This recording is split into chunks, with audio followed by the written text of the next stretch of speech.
Let's skip the intro and get into the video. Are you looking to start your own business? Before you hand in your notice at your day job, you might consider first getting your company off the ground. An Academy of Management study found that hybrid entrepreneurs, or individuals who start their business while working another full-time job, are a third less likely to fail than those who jump in without the safety net of employment. That being said, starting a company while working a 9-to-5 is not easy, but we'll give you 6 ways to tackle it. Firstly, to start a business you need to have a concept or product. If you have the concept, let's get started with ways you can turn that into a company, while still earning a steady salary. 1. Check your employer's contract to not get sued. First step. Check in with your current employer. Find, read and understand all of your employment documents. From NDAs, employment terms, assignment agreement, basically anything with your signature. This is important if you're branching out in a similar field to your current profession. You may have signed a non-compete agreement. If you are unsure on anything relating to conflict of interest with your job, you might want to consult a lawyer. If you are going in a completely different direction than your current company, you could talk to your employer. Once you've done this, set up your business correctly. Do research on whether you want to be an LLC, S Corp, sole prop. You can use legal service websites to file paperwork yourself, instead of hiring a lawyer. Popular sites include LegalZoom, Rocket Lawyer, or Nolo. The last step to make sure you are on the up and up. Do not work on your business on company time, or utilize company resources. That is a quick way to get fired, and possibly burn a bridge. If you are finding value in the video, be sure to subscribe. I upload 3 times a week so that you may be able to keep up with everything investing, finance and making money related while also not stuffing your device with upload notifications. 2. Identify your skills, abilities and weaknesses. Take the time to truly discover your strengths as an entrepreneur, and focus on businesses that'll allow you to leverage your strengths. Which skill sets does your new business idea require?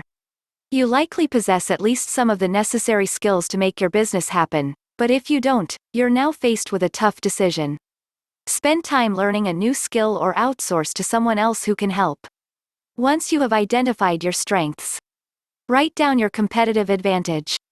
A competitive advantage is defined as your unique advantage that allows you as a business to generate greater sales or margins, while also acquiring and retaining more customers than competitors. It's what makes your business, your business. This can be in the form of your cost structure, product offering, distribution network, customer support, or elsewhere in the business. 3. Validate your business idea. In a recent intensive study of 101 failed startups, published on Fortune magazine on why startups fail according to their founders, the number 1 reason most businesses failed was lack of a market need for their product. This one issue was cited by over 42% of the failed companies. This really highlights the need to fully validate your idea and get honest feedback from potential customers before you start building, creating, and spending money. It's human nature to think that we're right and that our ideas are always amazing. Unfortunately, our business concepts and product ideas are often not fully thought out, useful, or even properly researched. If you have a product, you need to validate it. Validation can be an in-depth process, and is very dependent on your market. It boils down to, will anyone buy your product and why? If you offer a service, such as digital marketing, data analysis, blog writing, start with freelancing. Start procuring gigs to build a client base and foundation for your business. A free helpful tip on validating your idea is by actively seeking feedback. Your goal is to build a product or service that provides value to people. It does no good to create a product that nobody wants. It's important that you seek unbiased, outside feedback to make sure you're building something that's actually marketable. Do this from day 1 and never stop. To find your early feedback group, you want to target people that you know will give you only an honest opinion. Reach out to them personally. My go-to group consists of a handful of close entrepreneurial friends and a few mentors I regularly keep in touch with. From here, you can start to widen your scope for feedback and begin incorporating sites such as Facebook, LinkedIn groups, Reddit, Product Hunt, Growth Hackers, and even your local Starbucks. 4. Use your time wisely. Time is your most valuable asset. When you're putting in 40+ hours per week at your day job, that leaves a small amount of hours to devote to your business. Write out a schedule of your week, and all your commitments, so what can you cut out? Any extra time you get should go towards growing your business.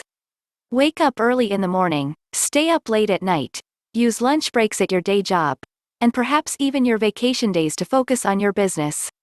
With that being said, it's still important to avoid the burnout. You should set goals for both your business and your personal life and make sure you stick to them. Have small and realistic objectives for your business. It's integral to hold yourself accountable, while still feeling accomplished along the way. Keep the balance. It may seem obvious, but don't work on your project during company time. You'll also need to refrain from using company resources on your personal project, no matter how tempting that may be. This includes not using your work computer, any online tools, software, subscriptions, notebooks, or seeking the assistance of other employees. 5. Establish your business first before quitting. From past experience, it is highly advisable to reach critical mass before quitting your day job. Don't get me wrong. I'm an advocate of only doing things that I'm passionate about, and doing those things with 100% of my energy. That being said, I'm willing to take my time in fully vetting an idea, discovering my target market, and testing that idea with them, before making the solo decision that this must be great. Having the time to continue thinking things through and seeking the advice of others will greatly benefit your new business. Even more importantly, unless you're working on a high-growth startup and can secure investor funding, or you're able to self-fund, you're realistically going to need some form of sustainable income before your new project is able to be that sole source of sustenance for you. That's one major reason why I chose to start a freelance business on the side, to build up my self-employed income while focusing on my longer-term business goals. Starting your business while working a full-time job will undoubtedly be difficult, but it's doable. There are as many paths to entrepreneurship as there are entrepreneurs in this world. Take these steps into account and you'll be well on your way to being your own boss. Imagine that awesome feeling. 6. Outsource. Once your business starts to grow, you will need help. There are only so many hours in a day, and not even the best jack of all trades can do everything. Look for opportunities to outsource every possible part of your business creation that you can. Whether be it graphic design, social media, or customer service, identify areas of weakness, or items you simply do not have enough time to do and outsource. Rather than take on an employee, hire a freelancer. There are many websites and services where you can find people to do everything from designing a logo, to running errands. Sites like Fiverr, Upwork, or even TaskRabbit, to name a few, will put you in contact with reliable and hungry freelancers. 7. Be focused. Even once your business starts to turn a profit, don't spend funds foolishly. Staying focused will build your reserve and allow you to achieve your ultimate goal faster. You may need to take on other people to handle workload, but choose wisely. A lot of businesses hire expensive accountants, but when your initial numbers are small, you can use QuickBooks and do it yourself. Payment processors like Square or Revel are easy to use and offer low-cost, robust services for small business. If you do require accounting expertise, issues like filing taxes, pay for a single consultation and come prepared with questions.